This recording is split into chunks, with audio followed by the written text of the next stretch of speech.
Nisa, get out of the way. I'm trying to do a film here. I'm trying to do a video. Thank you. Children.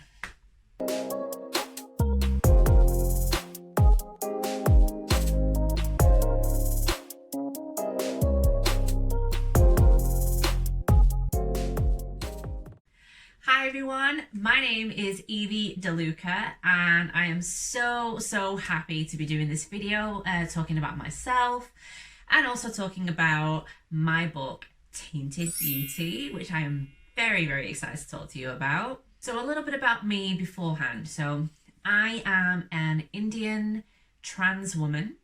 I went through my transition in 2005 until I had my gender reassignment surgery in 2008. And since then, I've gone through so many different things. And at the time, I never really thought anything of it. I just lived my life and I was trying to get through things as best as I can. But sorry, that's just my cat again. Just ignore her, she's fine. But as time went on, I started to realize that I had a lot to say and I had a story to tell, which is why I put pen to paper or fingers to laptop and started writing Tainted Beauty. And I'm very proud of it.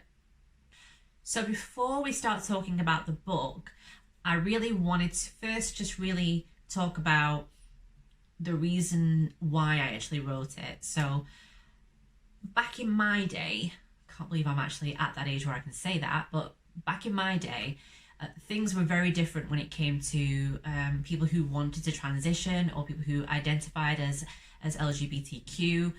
There wasn't really that much in the way of social media and just the influx of information that is so easily obtainable now. It wasn't really like that back then.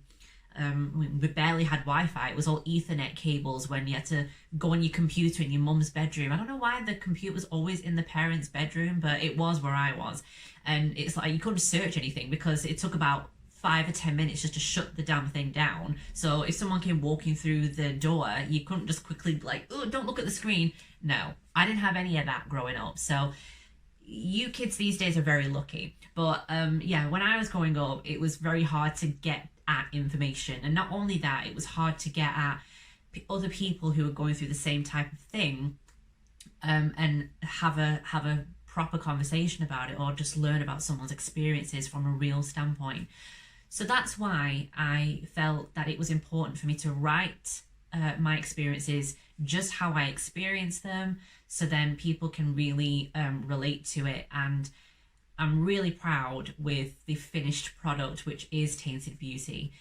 So I wanted to read a little bit from my book and I'm hoping that you'll enjoy it. So this particular section of my book, I'm just learning about what it means to be trans very early on in my transition.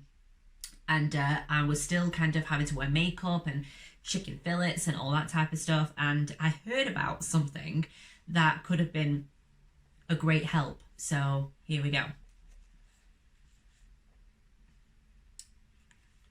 Oh, I'm on the wrong page. You'd think that since I've planned all this, I would be prepared, but sadly not. Here we go. I heard of a shop in Manchester that catered for the transgender community on the internet. A shop that apparently sold everything a trans person needed to build the aesthetic they wanted. It was an easy tram ride from Victoria Station, so Mum and I decided to venture out and see what it was all about. We found the shop easily and it was located on a main road that wasn't too busy. It appeared small from the outside, with the windows covered up with logo photos so we couldn't see the interior. As we walked to the front door, we saw another security door beyond it and we had to get permission to enter by ringing the bell. A friendly woman greeted us and we began looking around at what the shop had to offer. Mum's first impression was slightly underwhelming. She felt the clothes on the rails were incredibly dated and didn't feel like they suited me at all. As we glanced around the shop floor, we saw an array of pills and potions with gold labels promising amazing results that both Mum and I were quite intrigued by. The decor of the shop was very old-fashioned.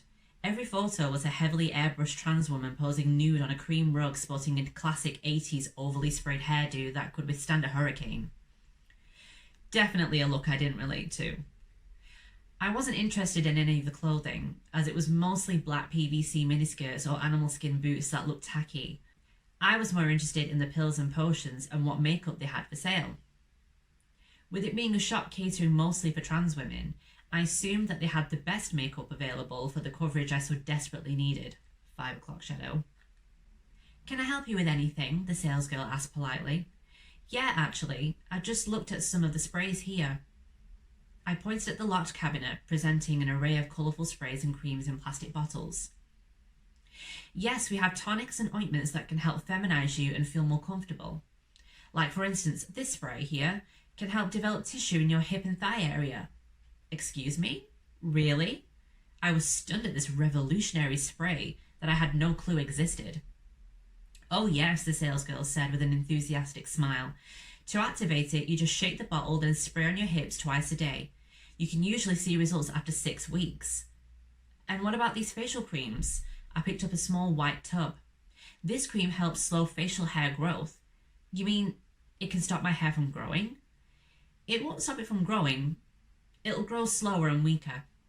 I was stunned. I was amazed that there was so much on offer. I was so happy. "I need a foundation that I can cover my beard area too. The ones I tried don't seem to last." "Yes, you'll need a foundation that can give you maximum coverage. This one will do. It's small, but you don't need a lot, so it will last." She handed me a small pot covered in a gold label. We sat down on a floral sofa while the salesgirl made us a cup of tea. I glanced around the store with its display of synthetic wigs and gel breast forms. Toward the back of the store was a setup that looked like a makeup station draped in a thick curtain. That's for people who want to do themselves up or get a makeover. "Do you get many people for makeovers?" I asked. "We do. A lot of women feel comfortable getting ready here before heading into Manchester." As I looked around, I figured this was a pretty great place for someone who is transitioning to come for a little solace. A place where they wouldn't be subjected to ridicule and can in fact be made to feel like a human being. The salesgirl packed up my spray, the cream and foundation at the till. "That'll be £170. I looked up from my wallet, slightly thrown. "How much?" Do you take credit card?" "Yes, that's fine." As she buzzed the security door, we walked out of the shop. I turned to Mum, trying to keep a straight face. This better bloody work. For weeks, I practiced my makeup skills, getting better and better at blending it all in. The day when I was finally going to work as myself was getting closer and closer, and I wanted to make sure everything was perfect. I wanted to give the facial hair cream and hip spray a chance to work on me so I could look my best when I went to work. As time went on, I used the products as directed on the package. To my dismay, nothing happened. My facial hair continued to grow and my hips remained the same. I was so disappointed and upset. I couldn't understand why it wouldn't work on me. After 4 months of using what I bought, I went back to the shop in Manchester. I went through the security door, but this time I was greeted by a different woman. She was older and less pleasant than the first salesgirl I met. As I walked in, I saw another group of customers perusing through the clothes rail. They were older than I was, maybe mid-50s. The salesgirl responded to them, leaving me to look around the shop by myself. I looked at all the pills and potions inside the locked glass cabinets, promising amazing and fast results, and remembered that feeling of excitement when I was here with Mum. Of all the possibilities of things to come if I used them. This time around, I had no such feeling. None of the products I spent a fortune on worked for me.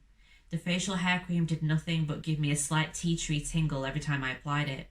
The hip spray, which apparently activated if I shook it like mouthwash, did nothing but absorb into my skin and disappear. I felt cheated. I glanced around the shop once more, and I felt as though I stepped back in time. The clothing, the pictures on the wall, the jewellery, everything looked incredibly stale. I overheard the saleswoman talking to the women near the salon area in the back and could see that she was getting them to try on PVC boots and synthetic wigs that didn't suit them at all. I could see that they didn't feel comfortable wearing outfits, but were being told it was the in thing and that they looked great. It made me angry. I didn't feel like she was helping those women, but rather taking advantage of women who wanted nothing but to be themselves. I didn't want to spend another moment there any longer and ask to be let out the front door. There we go. So I hope you have enjoyed this. Thank you so much for joining me. And I really hope that you grab a copy of my book, Tainted Beauty, which is available now.